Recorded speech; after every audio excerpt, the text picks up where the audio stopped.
जय हिंद दोस्तों, आप देख रहे हैं वंदे भारत डायरी और मैं हूं राजकुमार पांडे। आज हम आपको पंजू आइलैंड के बारे में बताएंगे, जो कि भाईंदर और नायगांव के बीच में तकरीबन 60 एकड़ के बेल्ट में जो है कि बसा हुआ ये छोटा सा विलेज है, जिसकी आबादी तकरीबन 1500 से 2000 के आसपास बताई जाती है। दोस्तों, आप कह सकते हैं कि ये एक तरह से अनएक्सप्लोर्ड जो है कि एक आइलैंड है, जो कि चर्चा में तब आया जब 2021 में भारत सरकार ने इस आइलैंड को 80 करोड़ रुपीस खर्च करके eco friendly tourism development plan के तहत इसको चिन्हित किया। दोस्तों, आपको बता दूं कि भारत में जो 26 आइलैंड है और उनमें से ही एक आइलैंड आता है और महाराष्ट्र का एकमात्र ये आइलैंड है, पंजू आइलैंड। और यहाँ की जो सबसे बड़ी दिक्कत है कि उस आइलैंड पे जाने के लिए कोई रास्ता नहीं, कोई सड़क नहीं है। इस आइलैंड पर कोई सड़क न होने के कारण यहाँ के लोगों को अगर कहीं बाहर जाना है तो उनको इस जेटी के माध्यम से ही जो है कि आना जाना पड़ता है। चाहे उनको मुंबई जाना हो या थाना जाना हो या वसई विरार जाना हो, तो उनको सबसे पहले कि जेटी से यहाँ तक आना पड़ेगा, इसके बाद ही उनके लिए कोई यातायात के साधन उपलब्ध है। तो चलते हैं पंजू आइलैंड और आगे की सारी जानकारी वहीं आपको देंगे। सूर्य की किरण से चमके वंदे भारत डायरी।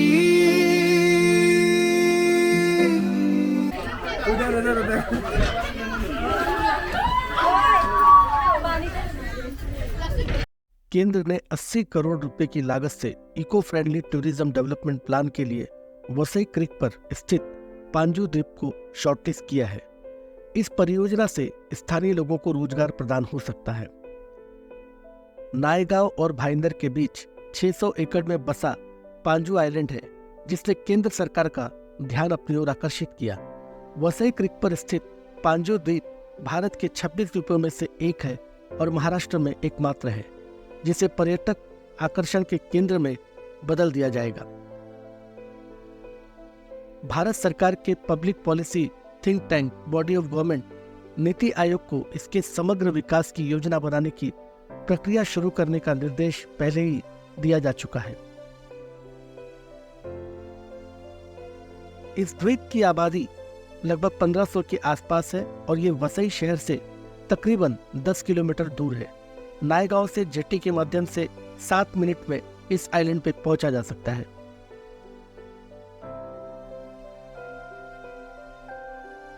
केंद्र ने जून 2017 में आइलैंड डेवलपमेंट एजेंसी IDA का गठन किया था और सभी 26 द्वीपों को समग्र विकास के लिए सूचीबद्ध किया गया था।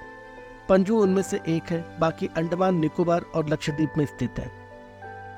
पिछले कुछ महीनों में आइलैंड के विकास के लिए मास्टर प्लान तैयार करने के लिए आर्किटेक्ट, इंजीनियरों और पर्यटन विशेषज्ञों की टीमें पांजू का दौरा कर रही हैं। पांजू आइलैंड की USP सेंट्रल एमिनिटी सेंटर होगी, जो मछली के आकार में और पूरी तरह से पर्यावरण के अनुकूल बांस से बनाया जाएगा।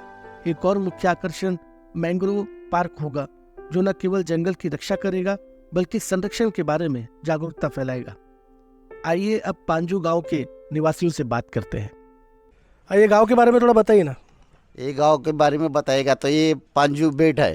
पांजू बेट के अंदर कम से कम 2-2.25 हज़ार लोग रहते हैं इधर, और कम से कम 500 मकान तो है ही है। इसके लिए ये पांजू गांव पर्यटन स्थल बन गए अभी उसकी वजह से अभी जो है वो बोट से आना जाना ये है।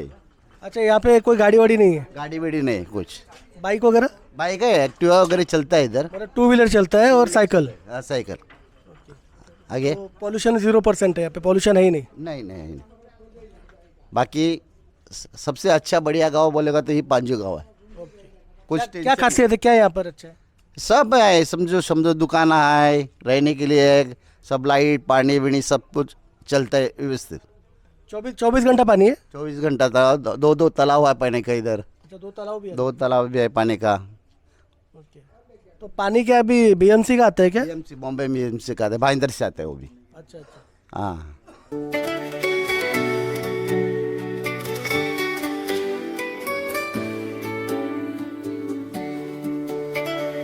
देश भर में सफर है ये, कहानी अनकही है, वंदे भारत डायरी।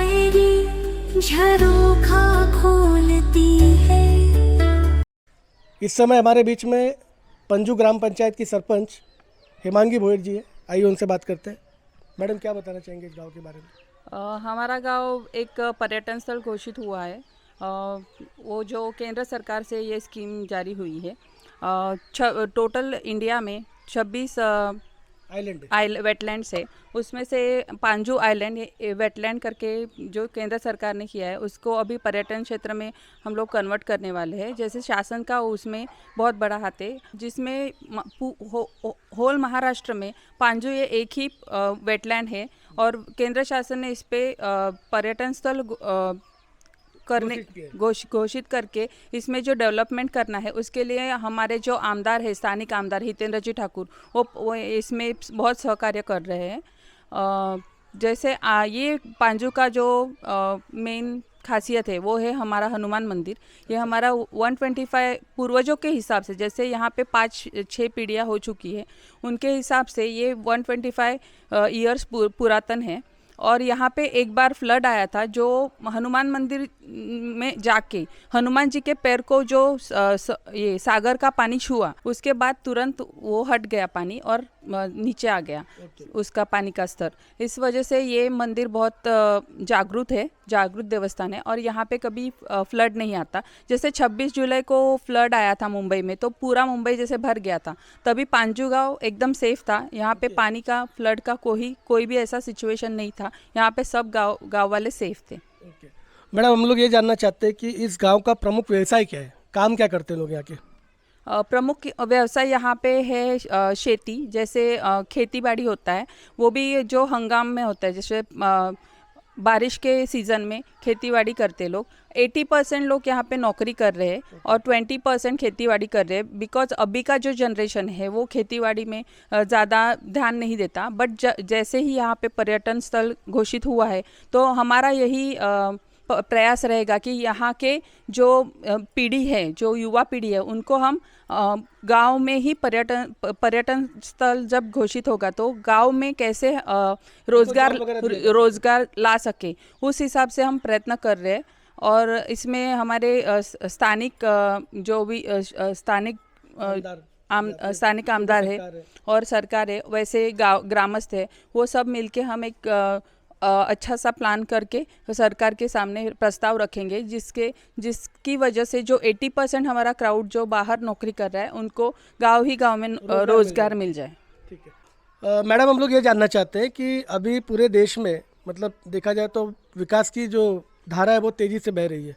हर जगह जो है कि सड़कों का जाल बिछा हुआ है, लेकिन हम लोग इस गाँव में देख रहे हैं कि कोई सड़क नहीं है, कोई गाड़ी नहीं है। तो इसके पीछे क्या वजह है? जो पांजू आइलैंड है वो एक निर्गम बेट है, जैसे यहाँ पे कोई गाड़ी नहीं आ सकती, उस वजह से यहाँ पे 0% पोल्यूशन है। जैसे अभी भाईंदर खाड़ी टू वसई खाड़ी MMRDA से एक ब्रिज पास हुआ है, जिसमें हमारे स्थानिक आमदार हितेंद्र जी ठाकुर वो बहुत प्रयत्नशील है इसके लिए, और ये जो सरकार तक पहुँचाया है वो उन्होंने ही पहुँचाया है। और इस अभी जब डेवलपमेंट होगा तो यहाँ पे शायद कोई व्हीकल आ सकते हैं। अभी जो ब्रिज भाईंदर खाड़ी टू वसई खाड़ी जो ब्रिज बन रहा है MMRD से जो पास हुआ है, उसकी वजह से हमें हम लोग कनेक्ट हो जाएंगे वसई से एंड भाईंदर से, जो सिटी से कनेक्ट हो जाएंगे। उसकी वजह से जो हमारे स्थानिक लोग हैं जो रोज़गार के लिए बाहर जाते हैं, उनको एक वो लोग इजी वे उनका आना जाना सुलभ हो जाएगा। और एक चीज़ बताना चाहती हूँ, जैसे हमारा रो बोट चालू हो रहा है। अगर पर्यटन स्थल घोषित हुआ है तो उसमें रो बोट का भी प्रस्ताव मंजूर हुआ है, जिससे रो बोट से भी पर्यटक यहाँ पे आ सके। वैसे ही जिनको रो बोट से या फिर जेटी से नहीं आ सकते कोई, तो उनको इजी ट्रांसपोर्ट के लिए सड़क का इस्तेमाल करके भी आ सकते हैं।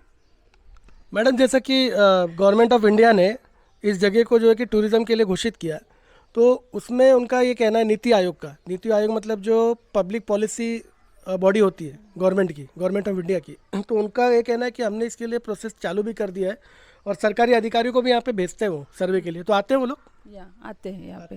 नीति आयोग से जो भी हुआ है उसमें हमारा अभी प्राथमिक आरोग्य केंद्र जो प्रस्ताव हुआ था पांजू के लिए, यहाँ पे कोई भी हॉस्पिटल नहीं है। तो यहाँ पे हमारा प्राथमिक आरोग्य केंद्र हो रहा है, जिसमें माननीय श्री रविंद्र चौहान साहब जी पालक मंत्री जी है हमारे, वो आके भूमि पूजन करके गए 18 जनवरी को। मैडम, यहाँ की जो प्राथमिक सुविधाएं हैं उसके बारे में थोड़ा बताइए, जैसे स्कूल, हॉस्पिटल्स, तो इसके बारे में कुछ बताइए कि है या नहीं है यहाँ पे। जैसे स्कूल हमारा 125 इयर्स पुरातन स्कूल है, मतलब जिसकी इमारत पुरातन है।